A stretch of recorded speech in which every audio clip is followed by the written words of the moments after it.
हे काय आहे? हे कसले पराठे आहेत? एक मैदा हे मैद्याचे आहेत आणि हे गव्हाचे आहेत. ते आता आम्ही परोठे बनवणार. बटर चिकन बनवलं आहे. Boneless butter chicken. हे आता परोठ्या बरोबर खाणार.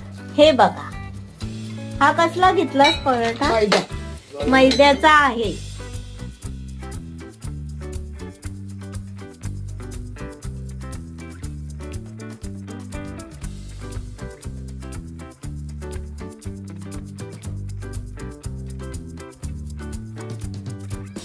आता त्याला लावत आहे तेल.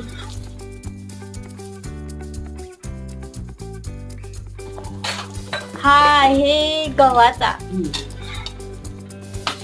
गव्हाचा पराठा.